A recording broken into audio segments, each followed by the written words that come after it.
ದೇವರ ಪರಿಶುದ್ಧವಾದ ನಾಮಕ್ಕೆ ಮಹಿಮೆ ಉಂಟಾಗಲಿ. ಕರ್ತನಲ್ಲಿ ಇರ್ತಕ್ಕಂತಹ ನನ್ನ ಎಲ್ಲ ಸಹೋದರ ಸಹೋದರಿಯರಿಗೆ ಯೇಸು ಕ್ರಿಸ್ತನ ಸುಮಧುರವಾದ ನಾಮದಲ್ಲಿ ವಂದಿಸುತ್ತಾ ನಿಮ್ಮೆಲ್ಲರನ್ನ ಪ್ರೀತಿಪೂರ್ವಕವಾಗಿ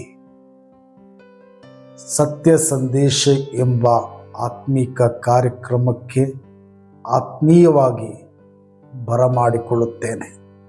ಬನ್ನಿರಿ, ದೇವರ ವಚನವನ್ನು ಧ್ಯಾನಿಸೋಣ. ದೇವರ ಸ್ವರಕ್ಕೆ ಕಿವಿಗೊಟ್ಟು ದೇವರಿಗಾಗಿ ಜೀವಿಸೋಣ.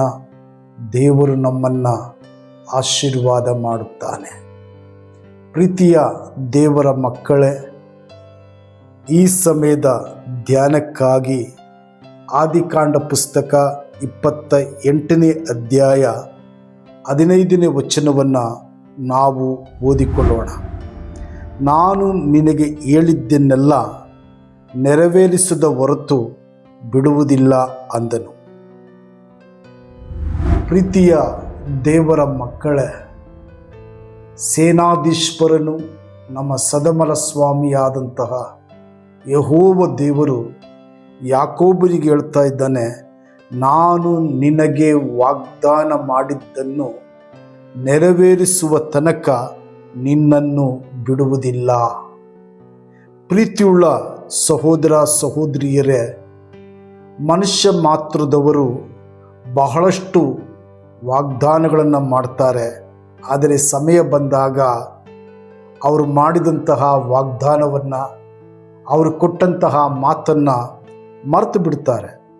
ಆದರೆ ನಾವು ಪೂಜಿಸುವಂತಹ, ಆರಾಧಿಸುವಂತಹ, ವಿಶ್ವಾಸವಿಟ್ಟಿರ್ತಕ್ಕಂತಹ ಕರ್ತನಾದಂತಹ ಯೇಸು ಕ್ರಿಸ್ತನು ಇಷ್ಟು ಮಾತ್ರಕ್ಕೂ ಕೊಟ್ಟ ಮಾತನ್ನು ನೆರವೇರಿಸದೆ ಬಿಡುವವನಲ್ಲ.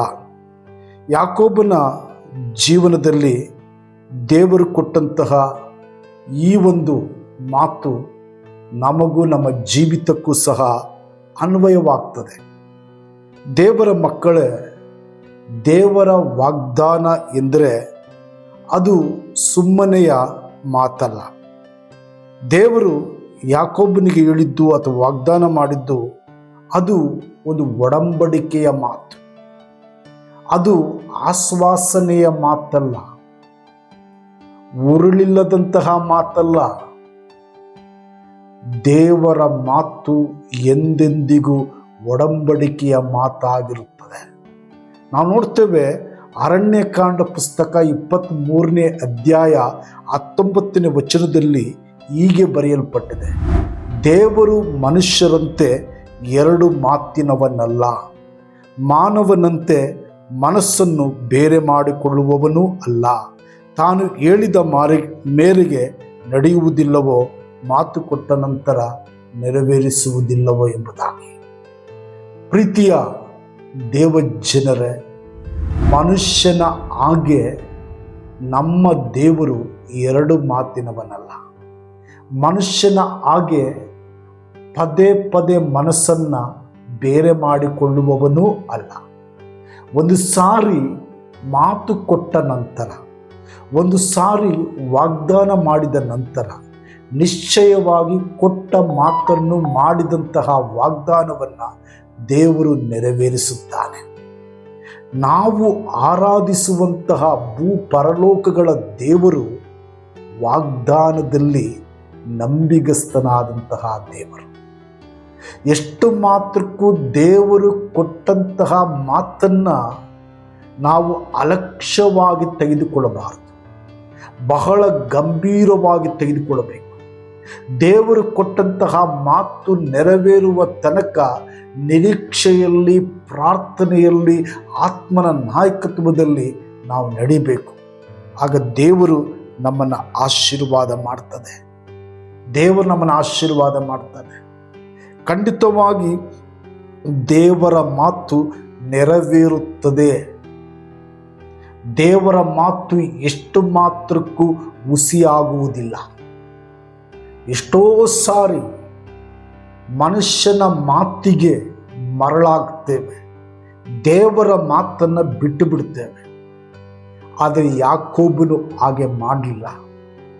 ದೇವರ ಮಾತಿನ ಮೇಲೆ ವಿಶ್ವಾಸವಿಟ್ಟು ದೇವರು ಮಾಡುವಂತಹ ಕಾರ್ಯವನ್ನು ತನ್ನ ಜೀವಿತದಲ್ಲಿ ಎದುರು ನೋಡುತ್ತಾ ಇದ್ದನು. ಪ್ರೀತಿಯ ದೇವರ ಮಕ್ಕಳೇ, ದೇವರು ಒಂದು ವಾಗ್ದಾನ ಮಾಡಿದ್ರೆ ಆ ವಾಗ್ದಾನ ನಿನ್ನ ಸಮಯದಲ್ಲಿ ಜರುಗೋದಿಲ್ಲ, ಅದು ದೇವರ ಸಮಯದಲ್ಲಿ ಜರುಗ್ತದೆ. ಯಾಕೋಬನ ಜೀವನದಲ್ಲೂ ಸಹ ಅಷ್ಟೇ. ದೇವರು ಮಾಡಿದಂತಹ ವಾಗ್ದಾನ ತಕ್ಷಣ ನೆರವೇರಲಿಲ್ಲ.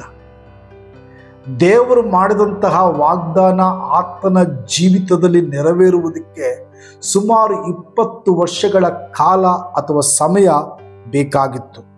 ತನ್ನ ಬದುಕಿನಲ್ಲಿ ಎಷ್ಟೋ ಹೋರಾಟ, ಎಷ್ಟೋ ಕಷ್ಟ, ಎಷ್ಟೋ ಕಣ್ಣೀರು, ಎಷ್ಟೋ ಸಮಸ್ಯೆಗಳನ್ನು ಆತನು ಅನುಭವಿಸಿದ. ಆದರೂ ದೇವರು ಯಾಕೋಬನಿಗೆ ಕೊಟ್ಟ ಮಾತನ್ನು ನೆರವೇರಿಸಿದನು. ಯಾಕೆಂದರೆ ಹಬಕ್ಕೂಕನ ಪ್ರವಾದನೆಯ ಗ್ರಂಥ 2ನೇ ಅಧ್ಯಾಯ 3ನೇ ವಚನದಲ್ಲಿ ನಾವು ನೋಡ್ತೇವೆ. ಅದು ಕ್ಲುಪ್ತ ಕಾಲದಲ್ಲಿ ನೆರವೇರತಕ್ಕದ್ದು, ಆದರೆ ಪರಿಣಾಮಕ್ಕೆ ತ್ವರೆ ಪಡುತ್ತದೆ. ಮೋಸ ಮಾಡದು, ತಡವಾದರೂ ಅದಕ್ಕೆ ಕಾದಿರು, ಅದು ಬಂದೇ ಬರುವುದು, ತಾಮಸವಾಗದು. ಆ ದರ್ಶನವು ತನ್ನ ಸಮಯದಲ್ಲಿ ನೆರವೇರುತ್ತದೆ, ತಡವಾದರೂ ನಿರೀಕ್ಷಿಸು. ದೇವರ ತಡೆ ಎಂದರೆ ನಿರಾಕರಣೆಯಿಂದ ಅರ್ಥ ಅಲ್ಲ. ದೇವರ ಸಮಯ ಬರುವಾಗ ದೇವರು ಮಾಡಿದಂತಹ ವಾಗ್ದಾನವನ್ನು ನಿಶ್ಚಯವಾಗಿ ದೇವರು ಪರಿಪೂರ್ಣಗೊಳಿಸ್ತಾನೆ. ಅದರಿಂದ ಪ್ರವಾದಿಯಾದಂತಹ ಹಬಕ್ಕೂಕನ ಗ್ರಂಥದಲ್ಲಿ ನಾವು ನೋಡ್ತೇವೆ, ಕ್ಲುಪ್ತ ಕಾಲದಲ್ಲಿ ಅದು ನೆರವೇರುತ್ತದೆ, ಅದರ ಪರಿಣಾಮಕ್ಕೆ ತ್ವರೆ ಪಡ್ತದೆ. ಮೋಸ ಆಗದು, ತಡವಾದರೂ ಸಹ ಅದಕ್ಕೆ ಕಾದಿರು, ಅದು ಬಂದೇ ಬರುತ್ತೆ, ತಾಮಸವಾಗದು ಎಂಬುದಾಗಿ ನಾವು ನೋಡ್ತೇವೆ. ಪ್ರೀತಿಯ ದೇವರೇ, ನನ್ನ ಸಮಯಕ್ಕೆ ನಿನ್ನ ಸಮಯಕ್ಕೆ ದೇವರ ವಾಗ್ದಾನ ನೆರವೇರಬೇಕು ಅನ್ನುವಂತಹ ಮನಸ್ಥಿತಿ ನಮಗಿರಬಾರ್ದು. ದೇವರ ಒಂದು ಸಮಯ ಬರುವಾಗ ದೇವರು ಆ ವಾಗ್ದಾನವನ್ನು ನೆರವೇರಿಸ್ತಾನೆ. ಯಾಕೆಂದರೆ ತಡ ಆದರೂ ಸಹ ದೇವರ ವಾಗ್ದಾನ ನಿಲ್ಲೋದಿಲ್ಲ. ಯಾಕೆಂದರೆ ವಾಗ್ದಾನ ಮಾಡಿದವನು ಮನುಷ್ಯನಲ್ಲ. ದೇವರು ಮಾಡಿದಂತಹ ವಾಗ್ದಾನ ಎಷ್ಟು ಮಾತ್ರಕ್ಕೂ ನಿಲ್ಲೋದಿಲ್ಲ.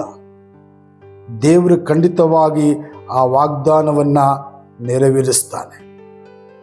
ದೇವರು ಮಧ್ಯದಲ್ಲಿ ಯಾವತ್ತೂ ಮಾಡಿದಂತಹ ವಾಗ್ದಾನವನ್ನು ಬಿಡೋದಿಲ್ಲ, ಕೊಟ್ಟಂತಹ ಮಾತನ್ನು ಮರೆಯೋದಿಲ್ಲ. ಮನುಷ್ಯರು ಮಾತ್ರ ಅರ್ಧ ದಾರಿಯಲ್ಲಿ ನಮ್ಮನ್ನು ಬಿಟ್ಟೇನು ಮಾಡ್ತಾರೆ, ಓಡೋಗ್ತಾರೆ. ಆದರೆ ದೇವರು ವಾಗ್ದಾನ ಮಾಡಿದ್ದನ್ನು ಎಷ್ಟು ಮಾತ್ರಕ್ಕೂ ಬಿಡೋದಿಲ್ಲ. ಇಬ್ರಿಯರಿಗೆ ಬರೆದ ಪತ್ರಿಕೆ 13ನೇ ಅಧ್ಯಾಯ 5ನೇ ವಚನದಲ್ಲಿ ನಾವು ನೋಡ್ತೇವೆ, ನಾನು ನಿನ್ನನ್ನು ಎಂದಿಗೂ ಕೈ ಬಿಡುವುದಿಲ್ಲ, ಎಂದಿಗೂ ತೊರೆಯುವುದಿಲ್ಲವೆಂದು ದೇವರು ತಾನೇ ಹೇಳಿದ್ದಾನೆ. ನಮ್ಮ ಬಲಹೀನತೆಯ ಮಧ್ಯದಲ್ಲಿ, ನಮ್ಮ ತಪ್ಪುಗಳ ನಡುವೆಯೂ ಸಹ ದೇವರು ನಮ್ಮನ್ನು ಕೈ ಬಿಡೋದಿಲ್ಲ. ನಮ್ಮ ತಪ್ಪುಗಳನ್ನು ಕ್ಷಮಿಸ್ತಾನೆ, ನಮ್ಮ ಬಲಹೀನತೆಯನ್ನು ನೀಗಿಸ್ತಾನೆ, ನಮ್ಮ ಕೈ ಹಿಡಿದು ದೇವರು ನಡೆಸ್ತಾನೆ. ಎಷ್ಟು ಮಾತ್ರಕ್ಕೂ ಕರ್ತನಾದ ಯೇಸು ಕ್ರಿಸ್ತನು ತನ್ನಲ್ಲಿ ವಿಶ್ವಾಸವಿಟ್ಟಂತಹ ಭಕ್ತರ ಕೈ ಬಿಡುವುದಿಲ್ಲ. ತನ್ನನ್ನು ಪೂಜಿಸುವ, ಆರಾಧಿಸುವ ಜನರನ್ನು ದೇವರು ಎಷ್ಟು ಮಾತ್ರಕ್ಕೂ ತಳ್ಳಿ ಬಿಡುವುದಿಲ್ಲ. ದೇವರು ಮಹಾ ನಂಬಿಗಸ್ತನಾದಂತಹ ದೇವರು ಖಂಡಿತವಾಗಿ ಕೊಟ್ಟ ಮಾತನ್ನ ನಿಶ್ಚಯವಾಗಿ ನೆರವೇರಿಸ್ತಾನೆ. ದೇವರಿಗೆ ಸ್ತೋತ್ರವಾಗಲಿ. ಒಂದು ವೇಳೆ ಕಷ್ಟ ಬರುವಾಗ ವಾಗ್ದಾನಗಳು ನೆರವೇರುವುದಿಲ್ಲ ಎಂಬುದಾಗಿ ನಾವು ನೆನೆಸ್ತೇವೆ. ಪ್ರೀತಿಯ ದೇವರ ಮಕ್ಕಳೇ, ಹಾಗೆ ನೆನೆಸಬಾರದು. ಕಷ್ಟಗಳ ಮೂಲಕವಾಗಿಯೂ ಸಹ ದೇವರು ತನ್ನ ವಾಗ್ದಾನವನ್ನು ನೆರವೇರಿಸ್ತಾನೆ. ಯಾಕೋಬನ ಜೀವನದಲ್ಲಿ ದೇವರ ಆಶೀರ್ವಾದ ಸುಲಭವಾಗಿ ಸಿಗಲಿಲ್ಲ. ಲಾಬಾನನ ಮನೆಯಲ್ಲಿ ಆತನ ಕಷ್ಟ ಆತನಿಗಾದಂತಹ ಮೋಸ, ಅನೇಕ ಸಮಸ್ಯೆಗಳ ನಡುವೆ ಆತನು ಬಾಧೆ ಪಡುತ್ತಿರುವಾಗಲೇ ದೇವರ ವಾಗ್ದಾನ ಯಾಕೋಬನ ಜೀವಿತದಲ್ಲಿ ನೆರವೇರಿತು. ಅಯ್ಯೋ, ಕಷ್ಟ ಬಂದಿದೆ, ಕಣ್ಣೀರು ಬಂದಿದೆ, ಬಲಹೀನತೆ ಬಂದಿದೆ, ಸಮಸ್ಯೆಗಳು ಆಕ್ರಮಿಸಿಕೊಂಡಿವೆ, ಇನ್ನು ದೇವರ ವಾಗ್ದಾನ ನನ್ನ ಜೀವಿತದಲ್ಲಿ ನೆರವೇರುವುದಿಲ್ಲ ಎಂಬುದಾಗಿ ನೆನೆಸಬೇಡ. ನಿನ್ನ ಪರಿಸ್ಥಿತಿಗಳು ಏನೇ ಇರಲಿ, ಅನುಕೂಲಕರವಾಗಿರಲಿ ಅನಾನುಕೂಲಕರವಾಗಿರಲಿ, ನಿನ್ನ ಎಲ್ಲ ಪರಿಸ್ಥಿತಿಗಳ ನಡುವೆಯೂ ದೇವರು ತನ್ನ ವಾಗ್ದಾನವನ್ನು ಖಂಡಿತವಾಗಿ ನೆರವೇರಿಸ್ತಾನೆ. ಯಾಕೆಂದರೆ ರೋಮಾಪುರದವರಿಗೆ ಬರೆದ ಪತ್ರಿಕೆ 8ನೇ ಅಧ್ಯಾಯ 28ನೇ ವಚನ ಹೇಳ್ತದೆ, ಇದಲ್ಲದೆ ದೇವರ ಸಂಕಲ್ಪದ ಮೇರೆಗೆ ಕರೆಯಲ್ಪಟ್ಟು ಆತನನ್ನು ಪ್ರೀತಿಸುವವರ ಹಿತಕ್ಕಾಗಿ ಎಲ್ಲ ಕಾರ್ಯಗಳು ಅನುಕೂಲವಾಗುತ್ತವೆ. ನಾವು ದೇವರಿಂದ ಕರೆಯಲ್ಪಟ್ಟಿದ್ದೇವೆ, ದೇವರಿಂದ ಆರಿಸಲ್ಪಟ್ಟಿದ್ದೇವೆ, ದೇವರನ್ನ ಪ್ರೀತಿಸ್ತಾ ಇದ್ದೇವೆ, ದೇವರಿಗಾಗಿ ನಾವು ನಿರೀಕ್ಷೆಯಲ್ಲಿದ್ದೇವೆ. ನಮ್ಮ ಜೀವಿತದಲ್ಲಿ ಜರುಗುವ ಪ್ರತಿಯೊಂದು ಕಾರ್ಯ ನಮ್ಮ ಹಿತಕ್ಕಾಗಿ, ನಮ್ಮ ಆಶೀರ್ವಾದಕ್ಕಾಗಿ, ನಮ್ಮ ಬಿಡುಗಡೆಗಾಗಿ, ನಮ್ಮ ಸಂತೈಸುವಿಕೆಗಾಗಿ ಅದು ಜರುಗ್ತದೆ. ಅದರಿಂದ ನಾವು ನಿಶ್ಚಿಂತೆಯಿಂದಿರಬೇಕು. ಎಷ್ಟು ಮಾತ್ರಕ್ಕೂ ಆತಂಕಕ್ಕೆ ಒಳಗಾಗಬಾರ್ದು, ಎಷ್ಟು ಮಾತ್ರಕ್ಕೂ ಕಳವಳಕ್ಕೆ ಒಳಗಾಗಬಾರ್ದು. ಯಾಕೆಂದರೆ ನಮಗೆ ಮಾತು ಕೊಟ್ಟವನು, ನಮಗೆ ವಾಗ್ದಾನ ಮಾಡಿದವನು ಮನುಷ್ಯ ಮಾತ್ರದವನಲ್ಲ, ನಮ್ಮೆಲ್ಲರ ನಿರ್ಮಾಣಿಕನು, ನಮ್ಮೆಲ್ಲರ ಹಿತಚಿಂತಕನು, ನಮ್ಮೆಲ್ಲರ ಉದ್ಧಾರಕನೂ ಆಗಿರುವ ಯೆಹೋವ ದೇವರು ನಮಗೆ ವಾಗ್ದಾನ ಮಾಡಿದ್ದಾನೆ. ಅದರಿಂದ ನಾವು ಭಯಪಡುವಂತಹ ಅವಶ್ಯಕತೆ ಇಲ್ಲ. ನಮ್ಮ ಕಷ್ಟಗಳ ನಡುವೆಯೂ ಸಹ ದೇವರು ತನ್ನ ವಾಗ್ದಾನವನ್ನು ನಿಶ್ಚಯವಾಗಿ ನೆರವೇರಿಸುತ್ತಾನೆ. ಅಷ್ಟು ಮಾತ್ರವಲ್ಲ, ದೇವರು ಆರಂಭಿಸಿದ ಕೆಲಸವನ್ನು ಖಂಡಿತವಾಗಿ ಪೂರ್ಣಗೊಳಿಸ್ತಾನೆ. ದೇವರು ಆರಂಭ ಮಾಡಿದ ಕಾರ್ಯವನ್ನು ಮಧ್ಯದಲ್ಲಿಯೇ ಕೈ ಬಿಡುವಂತಹ ದೇವರು ನಮ್ಮ ದೇವರಲ್ಲ. ಏಕೆಂದರೆ ದೇವರು ಯಾಕೋಬನ ಜೀವಿತದಲ್ಲಿ ಒಂದು ಕೆಲಸವನ್ನು ಆರಂಭ ಮಾಡಿದನು, ಆದರೆ ಅದನ್ನು ಆತನ ಮಧ್ಯದಲ್ಲಿ ನಿಲ್ಲಿಸಲಿಲ್ಲ. ಇವತ್ತು ದೇವರು ನಿನ್ನ ಪ್ರೀತಿಸಿದ್ದಾನೆ, ದೇವರು ನಿನ್ನನ್ನು ಕರೆದಿದ್ದಾನೆ, ದೇವರು ನಿನ್ನನ್ನು ಆರಿಸ್ಕೊಂಡಿದ್ದಾನೆ, ಒಂದು ಪ್ರತ್ಯೇಕ ಉದ್ದೇಶಕ್ಕಾಗಿ ದೇವರು ನಿನ್ನನ್ನು ನೇಮಿಸಿದ್ದಾನೆ. ಅಂದರೆ ದೇವರ ಕಾರ್ಯ ನಿನ್ನೊಳಗೆ ಜರುಗುವುದಕ್ಕೆ ಆರಂಭ ಆಗಿದೆ, ಆದರೆ ಮಧ್ಯದಲ್ಲಿಯೇ ಆ ಕಾರ್ಯವನ್ನು ನೆರವೇರಿಸದೆ ದೇವರು ಬಿಡುವವನಲ್ಲ. ಫಿಲಿಪ್ಪಿಯವರಿಗೆ ಬರೆದ ಪತ್ರಿಕೆ 1ನೇ ಅಧ್ಯಾಯ 6ನೇ ವಚನ ಹೇಳ್ತದೆ, ಈ ಒಳ್ಳೆ ಕೆಲಸವನ್ನು ನಿಮ್ಮಲ್ಲಿ ಪ್ರಾರಂಭಿಸಿದ ಆತನು ಅದನ್ನು ನಡೆಸಿಕೊಂಡು ಯೇಸು ಕ್ರಿಸ್ತನು ಬರುವ ದಿನದೊಳಗಾಗಿ ಸಿದ್ಧಿಗೆ ತರುವನೆಂದು ನನಗೆ ಭರವಸೆ ಉಂಟು. ನಿಮ್ಮಲ್ಲಿ ಒಳ್ಳೆಯ ಕೆಲಸವನ್ನು, ನಿಮ್ಮ ಬದುಕಿನಲ್ಲಿ ಒಂದು ಶುಭ ಕಾರ್ಯವನ್ನು, ಒಂದು ಅದ್ಭುತವನ್ನು, ಒಂದು ಅತಿಶಯವನ್ನು, ಒಂದು ಮಹತ್ ಕಾರ್ಯವನ್ನು ಪ್ರಾರಂಭಿಸಿದಂತಹ ದೇವರು ಅದನ್ನು ನಡೆಸಿಕೊಂಡು ಕ್ರಿಸ್ತನು ಬರುವ ದಿನದೊಳಗಾಗಿ ಅದನ್ನು ಸಿದ್ಧಿಗೆ ತರ್ತಾನೆ. ಅರ್ಧದಲ್ಲಿಯೇ ಕೈ ಬಿಡುವ ಸ್ವಭಾವ ಮನುಷ್ಯನದೇ ಹೊರತು ಅದು ದೇವರದಲ್ಲ. ದೇವರು ನಿನ್ನೊಳಗೆ ಒಂದು ಕಾರ್ಯ ಪ್ರಾರಂಭ ಮಾಡಿದ ಮೇಲೆ ಅದನ್ನು ಪೂರ್ಣಗೊಳಿಸದೆ ದೇವರು ಬಿಡುವುದಿಲ್ಲ. ಆದ್ದರಿಂದ ಪ್ರಿಯರೇ, ದೇವರು ಕೊಟ್ಟಂತಹ ವಾಗ್ದಾನ ನಮಗೆ ನೆನಪಿದೆಯಾ? ಅದು ಇನ್ನೂ ನೆರವೇರುತ್ತಿಲ್ಲ ಎಂಬುದಾಗಿ ನಿರಾಶರಾಗಿದ್ದೀರಾ? ಇಂದು ದೇವರು ನಿಮಗೆ ಹೇಳುವ ಮಾತು, ನಾನು ನಿನಗೆ ವಾಗ್ದಾನ ಮಾಡಿದ್ದನ್ನು ನೆರವೇರಿಸುವ ತನಕ ನಿನ್ನನ್ನು ಬಿಡುವುದಿಲ್ಲ ಎಂಬುದಾಗಿ ದೇವರು ಹೇಳ್ತಾ ಇದ್ದಾನೆ. ಆದ ಕಾರಣ ಪ್ರೀತಿಯ ದೇವರ ಮಕ್ಕಳ, ಕರ್ತನಲ್ಲಿ ವಿಶ್ವಾಸವಿಟ್ಟು ನಾವು ಮುಂದೆ ಸಾಗಬೇಕು. ಕರ್ತನಲ್ಲಿ ನಿರೀಕ್ಷೆ ಇಟ್ಟು ನಾವು ಮುಂದೆ ಸಾಗಬೇಕು. ಯಾಕೆಂದರೆ ನಮ್ಮ ದೇವರು ಒಳ್ಳೆಯವನು. ದೇವರ ಮಾತು ಅಥವಾ ದೇವರ ವಾಗ್ದಾನ ಅದು ಸುಮ್ಮನೆಯ ಮಾತಲ್ಲ. ದೇವರು ಮಾಡಿದಂತಹ ಪ್ರತಿಯೊಂದು ವಾಗ್ದಾನ ದೇವರ ಸಮಯದಲ್ಲಿ ನೆರವೇರುತ್ತದೆ. ದೇವರು ಒಂದು ಸಾರಿ ವಾಗ್ದಾನ ಮಾಡಿದ ನಂತರ ಮಧ್ಯದಲ್ಲಿ ಬಿಡುವಂಥವನಲ್ಲ ನಮ್ಮ ದೇವರು. ದೇವರ ವಾಗ್ದಾನ ನಮ್ಮ ಕಷ್ಟ, ನಮ್ಮ ದುಃಖ, ನಮ್ಮ ಸಮಸ್ಯೆ, ನಮ್ಮ ಬಲಹೀನತೆಗಳ ನಡುವೆಯೂ ಸಹ ಅದು ನೆರವೇರುತ್ತದೆ. ಅಷ್ಟು ಮಾತ್ರವಲ್ಲ, ದೇವರು ವಾಗ್ದಾನದ ಕಾರ್ಯವನ್ನು ಆರಂಭಿಸಿದ ನಂತರ ಎಷ್ಟು ಮಾತ್ರಕ್ಕೂ ಅದನ್ನು ಪೂರ್ಣಗೊಳಿಸದೆ ದೇವರು ಇರುವವನಲ್ಲ. ಅದರಿಂದ ನಾವು ದೇವರು ಕೊಟ್ಟಂತಹ ವಾಗ್ದಾನ, ದೇವರು ಕೊಟ್ಟಂತಹ ಮಾತನ್ನು ನೆನಪಿಸಿಕೊಂಡು ನಿರೀಕ್ಷೆಯಲ್ಲಿರೋಣ. ನಿರಾಶೆಯಿಂದ ಇರುವುದು ಬೇಡ. ನಮ್ಮ ದೇವರು ಮಹಾನಂಬಿಗಸ್ತನು. ಕೊಟ್ಟ ಮಾತನ್ನು ನೆರವೇರಿಸದೆ ಬಿಡುವ ದೇವರು ನಮ್ಮ ದೇವರಲ್ಲ. ಆತ ನಿಶ್ಚಯವಾಗಿ ದೇವರು ನಮಗೆ ಸಹಾಯ ಮಾಡ್ತಾನೆ. ಆದ ಕಾರಣ ಕರ್ತನ ಸಮ್ಮುಖದಲ್ಲಿ ನಾವು ಪ್ರಾರ್ಥನೆ ಮಾಡಬೇಕು. ಕರ್ತನೇ, ನನ್ನ ಜೀವನದಲ್ಲಿ ನೀನು ಕೊಟ್ಟ ಪ್ರತಿಯೊಂದು ವಾಗ್ದಾನಕ್ಕಾಗಿ ಧನ್ಯವಾದಗಳು. ಅದು ತಡವಾಗಿದೆ ಎಂದು ನಾನು ಭಾವಿಸಿದರೂ ನೀನು ನನ್ನನ್ನು ಬಿಟ್ಟಿಲ್ಲವೆಂಬ ನಂಬಿಕೆಯನ್ನು, ನಿರೀಕ್ಷೆಯನ್ನು ನಮಗೆ ಕೊಡು ಎಂಬುದಾಗಿ ನಾವು ಪ್ರಾರ್ಥನೆ ಮಾಡಬೇಕು. ದೇವರೇ, ಇಂದಲ್ಲ ನೀನು ಕೈ ಹಚ್ಚಿದ ಕೆಲಸವನ್ನು ಪೂರ್ಣಗೊಳಿಸುವಂತಹ ದೇವರು ಎಂಬುದಾಗಿ ಹೇಳಿ ದೇವರಿಗೆ ನಾವು ಸ್ತೋತ್ರ ಸಲ್ಲಿಸಬೇಕು. ಹಾಗೆ ಮಾಡುವಾಗ ದೇವರು ನಮ್ಮನ್ನು ಹೆಚ್ಚಾಗಿ ಆಶೀರ್ವದಿಸುತ್ತಾನೆ. ನಮ್ಮ ಕಣ್ಣುಗಳನ್ನು ಮುಚ್ಚಿ ನಾವು ಪ್ರಾರ್ಥನೆಯನ್ನು ಮಾಡೋಣ. ಬಹಳವಾಗಿ ಪ್ರೀತಿ ಮಾಡುವಂತಹ ಪ್ರೀತಿ ಸ್ವರೂಪನಾದಂತಹ ದೇವರೇ, ನಿನ್ನ ಅತಿಶಯವಾದಂತಹ ನಾಮಕ್ಕೆ ಸ್ತೋತ್ರ. ದೇವರೇ, ನೀನು ಮಹಾನಂಬಿಗಸ್ತನಾದಂತಹ ದೇವರು.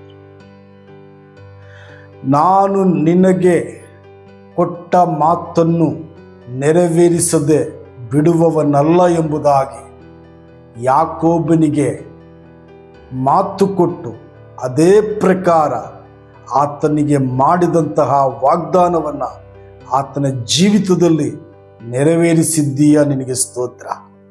ಹೌದು ಸ್ವಾಮಿ, ನಿನ್ನಲ್ಲಿ ನಂಬಿಕೆ ಇಟ್ಟು ನಿನ್ನ ರಕ್ತದಿಂದ ತೊಳೆಯಲ್ಪಟ್ಟು ನಿನ್ನ ಎರಡನೆಯ ಬರುವಿಕೆ ನಿರೀಕ್ಷೆಯಲ್ಲಿರ್ತಕ್ಕಂತಹ ನಮಗೂ ನೀನು ಮಾತು ಕೊಟ್ಟಿದ್ದಿ, ವಾಗ್ದಾನಗಳನ್ನು ಮಾಡಿದ್ದಿ.